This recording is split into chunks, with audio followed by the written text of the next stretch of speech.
All right, so today we're going to review what they talked about in video number 20, which is about constructing a thesis. And again, this is review. This is something we've been over a whole bunch of times. People have been submitting theses, like in some of the past assignments, I think are really doing a good job. A lot of you have not been turning any work in, and consequently, I don't know if you're doing a good job or not. Hopefully you have listened and read the notes I've written on your essays and all that about a thesis and what it needs to do. So while this should be a review, let's just go over it again. A thesis, right? Of course, it is the purpose of your whole essay. It's the claim that you're trying to show. What does it need to do? It needs to, of course, answer the prompt. It needs to be defensible. What does that mean? It means it's not a description.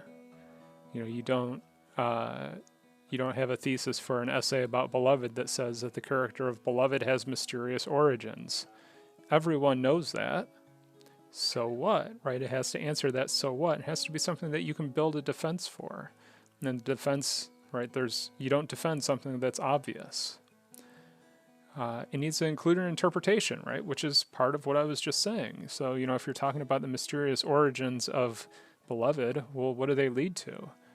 They suggest that the trauma of slavery transcends the physical experience and becomes emotional and spiritual as well, or something like that, right? You're making an interpretation about something in the text that you can defend.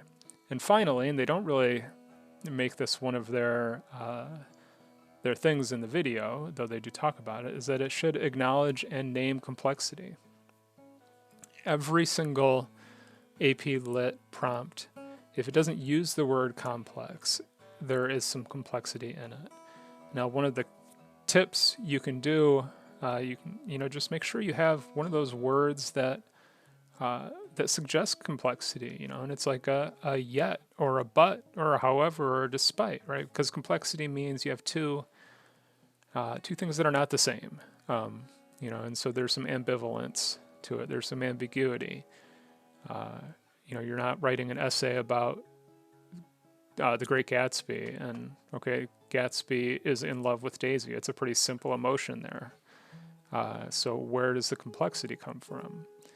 Maybe it's that he is in love with Daisy, but is so ashamed of his background that he can't be himself around her, or something like that. So that would be some of that complexity. He has conflicting emotions, right? He loves her, but he's ashamed of himself, something like that. All right. So your work for today was to read the prompt about the Hawthorne text, which was from 2018. And that prompt, if you have not read the passage and written a thesis, hit pause on this video and do so now. All right, so I expect that you've done it. The following interchange, excerpted from an 1852 novel by Nathaniel Hawthorne, occurs when two characters who have been living on the Blythedale farm, which incidentally is the title of the novel, a community designed to promote an ideal of equality achieved through communal rural living, are about to part ways. Read the passage carefully. In a well-written essay, analyze how Hawthorne portrays the narrator's attitude towards Zenobia through the use of literary techniques. All right, so if you've read this passage, then you know what it's about. And this is what I came up with. Hopefully it's all right. So I said, in the excerpt, the narrator, overwhelmed by the setting and circumstances in which he meets with Zenobia, struggles to separate his scorn for the image she presents and the true character that he believes lies beneath her act. Okay. So, let's see. These four things. Does it answer the prompt? Well, the prompt asks me a what and a how, right? So, in a well-written essay, analyze how Hawthorne portrays the narrator's attitude towards Zenobia through the use of literary techniques. Okay, so does it say how he portrays the attitude? So what is the narrator's attitude? Yeah, we have the scorn and the belief that there's something beneath that scorn. Is it defensible? Sure, I can write a defense for it, or at least it is a statement that a defense could be written for. Will I be able to do it? We'll find out later. Does it include an interpretation? Yep, I didn't just merely describe it. I came to this conclusion that he's struggling with the image that he sees and what he believes is beneath it. And does it acknowledge, oh, I forgot my check marks. I worked hard on that. Does it acknowledge and name complexity? Well, yeah, because we have the